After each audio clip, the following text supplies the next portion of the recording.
Halo Sobat Bola, apa kabar? Semoga semua dalam kondisi sehat selalu. Amin. Amin.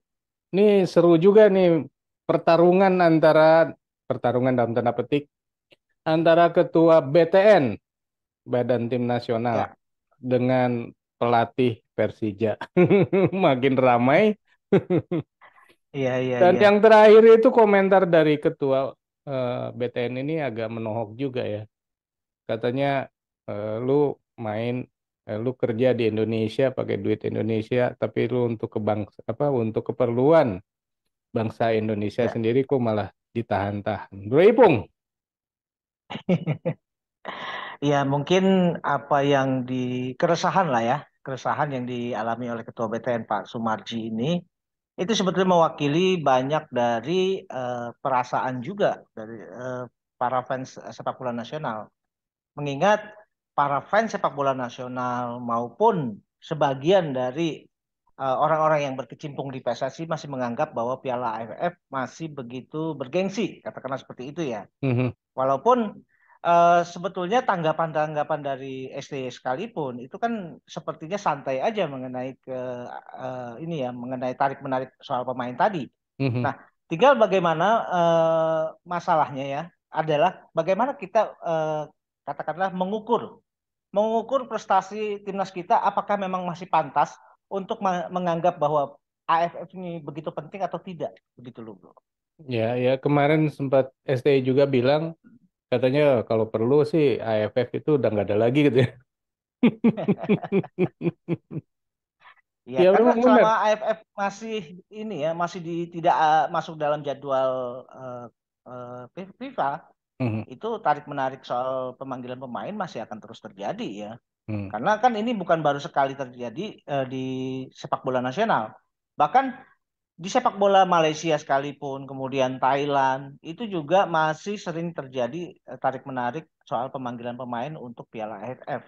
Ya. Karena sepertinya di regional AFF itu memang masih memandang bahwa Piala AFF ini punya gengsi tersendiri. Jadi ini kan sebetulnya sebuah gambaran ya bahwa prestasi sepak bola di kawasan Asia Tenggara itu memang belum bisa mencuat sampai ke level Asia, katakanlah seperti itu. Karena belum pernah sekalipun tim dari Asia Tenggara itu tampil mewakili Asia untuk di Piala Dunia. Jadi Hmm. katakanlah ini semacam ini ya, sebuah pelampiasan bahwa ketika mereka tim-tim dari Asia Tenggara belum bisa berbicara banyak di tingkat Asia, mereka akhirnya pelampiasannya adalah Piala AFF tadi gitu loh. Piala AFF jadi dianggap ini adalah boleh dibilang saya melihatnya sebagai kebanggaan semu sebetulnya ya. Karena Hmm. biar bagaimanapun ya memang ada 11 negara di kawasan Asia Tenggara, tapi di kawasan Asia pun negara-negara dari Asia Tenggara itu belum bisa menjadi mencuat ya namanya gitu loh bro belakangan ini.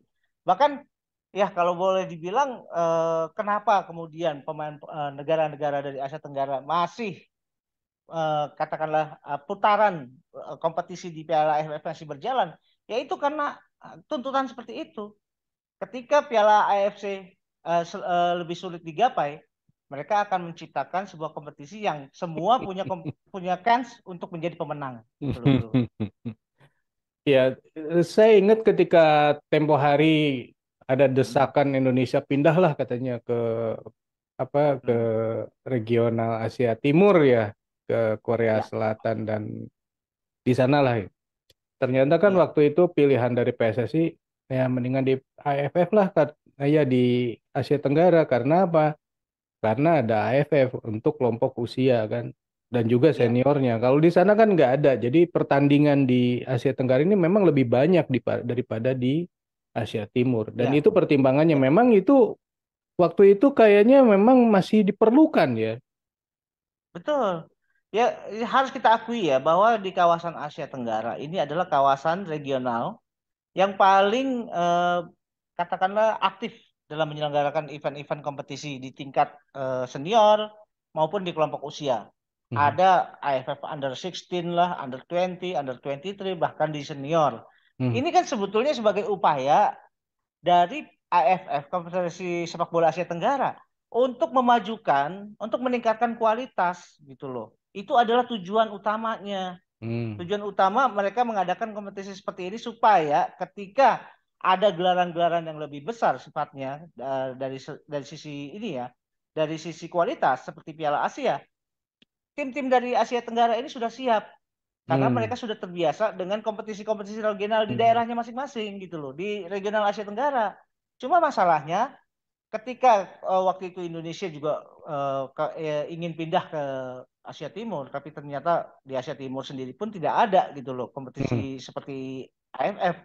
Ya saya pikir ya ini memang apa ya, ada keuntungan tersendiri Hmm. bahwa kita ada di regional Asia Tenggara yang aktif secara kompetisi. Ya. Nah, yang tujuannya adalah demikian. Cuma persoalannya adalah ketika ini kan kita tidak bisa terus-menerus menatap bahwa Piala AFF adalah sesuatu yang penting. Kita Boleh. harus punya target yang beyond, melampaui itu gitu loh. Sekarang Hmm. mungkin target kita bukan lagi apa juara Piala AFF. Target kita adalah bagaimana kita bisa selalu secara reguler tampil di Piala Asia. Hmm. Syukur-syukur dengan kita secara reguler di semua tingkatan usia ya, Hmm. mulai under 17, under 20, kemudian under 23 itu secara regional masuk ke kompetisi Piala Asia. Bukan tidak mungkin ini juga kan akan menaikkan level kita sampai akhirnya kita bisa masuk ke dalam kompetisi Piala Dunia nanti gitu loh. Hmm. Itu adalah jenjang-jenjang yang kita harapkan gitu. Ya. Jadi menurut Bro Ipung sendiri kalau AFF ini sekarang udah nggak penting nih. Saya pikir gini, sudah saatnya ya bahwa kita harus move on dari AFF. Hmm. Kalaupun bukan berarti kita meninggalkan kompetisi itu, bukan. Hmm. Maksud saya gini, kalaupun misalkan terjadi adanya tarik menarik dengan pemilik klub Hmm. mengenai pemain-pemain yang dibidik, saya pikir ini tidak perlu jadi persoalan gitu loh. Hmm. Kita tetap ikut kompetisi di AFF. Nah, ini adalah bagaimana kita mencoba mencari potensi-potensi baru gitu loh. Hmm. Mencari Hmm. muka-muka baru yang mungkin yang selama ini luput dari perhatian. Kali aja mereka apa yang mereka punya ternyata setelah dimasukkan ke dalam timnas kemudian diikutkan dalam kompetisi di Piala AFF, mereka juga siap untuk menggantikan Hmm. lapis-lapis atasnya gitu loh. Jadi Hmm. kita tidak akan pernah kehilangan stok. Tapi memang paling tidak ya dalam hal ini karena kita punya keinginan tidak pernah kehabisan stok. Kehabisan stok bukan hanya di kebutuhan timnas, tapi Hmm. kehabisan stok di kebutuhan klub masing-masing. Maka Hmm. tidak ada salahnya bahwa Pro Elite Academy yang artinya kompetisi liga di bawah usia katakanlah 17 tahun Hmm. itu yang harus segera digelontorkan, harus segera Hmm. di launch gitu loh. Ya. Ya. Jangan kita seperti contoh untuk menjaring pemain di under 17. Kita mengadakan audisi di berbagai daerah. Hmm. Tapi kita bukan bersumber dari sebuah kompetisi. Ini Hmm. kan sebuah hal yang menurut saya tidak bagus lah ya. Hmm. Kalau misalkan dari hasil kompetisi artinya anak itu orang-orang yang dibidik itu sudah punya apa ya pengalaman bertanding dan pengalaman berkompetisi. Ya. Itu yang paling penting, bro. Ya. Ya memang kan kemarin Pak Erick Thohir udah bilang supaya dijalankan nih katanya yang kelompok usia ya, tapi kelihatannya belum ya. Dan Betul. kita tunggu nih supaya hasilnya bagus nih nanti. Karena kalau misalnya dari jenjang usia muda udah ada kompetisi, maka kan akan terus bergulir nih, ya Ya, kan? Nah, tapi betul. gini ya, kalau menurut saya ini biang keladi, biang keladinya tarik menarik antara klub dengan eh, timnas ini karena adalah penggunaan pemain usia muda ini sudah mulai banyak di klub-klub di Liga 1. Ya, Di mana betul. dulu-dulunya kan pemain muda ini kan nganggur nih. Jadi ketika dipanggil timnas nggak ada di masalah. Kalau sekarang pemain mudanya jadi pemain inti di tim, ada di klub kan itu yang jadi persoalan. Jadi saya melihat bahwa ada sebuah tonggak ya, tonggak sejarah bagaimana pemain-pemain muda ini kemudian dipercaya. Itu Mhm. ketika STI di tahun 2019 itu memainkan pemain-pemain muda yang jauh di bawah usianya untuk mengikuti AFF di tingkat senior dan itu Mhm. berhasil. walaupun kita hanya sebagai runner up katakanlah ya. Mhm. Nah, tapi di situ kan muncul nama Pratama Arhan, muncul nama Asnawi, ada Sadil Ramdhani dan sebagainya. Itu kan pemain-pemain yang tadinya mungkin ini ya luput dari perhatian. Tapi kemudian walaupun sebetulnya mereka memang sudah memperlihatkan potensi, tapi yang paling penting dari pemain-pemain yang mulai menunjukkan potensi adalah kepercayaan. Kepercayaan apakah mereka berani diturunkan dalam sebuah pertandingan itu yang paling penting.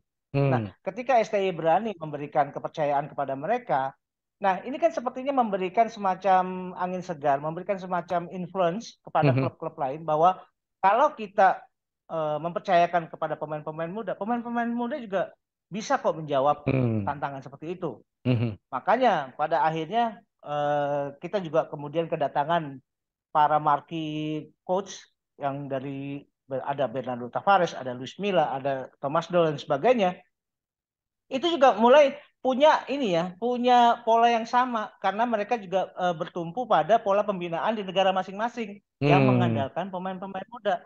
Karena Mhm. kesiapan pemain muda saat ini di cabang sepak bola itu tingkat kematangan seorang pemain ini secara global saya melihat itu justru makin muda gitu loh. Hmm. Karirnya akan dimulai dari sejak lebih muda lagi ketimbang dulu kan ketika pemain mulai kelihatan itu udah di jenjang 20 ke atas gitu. Hmm.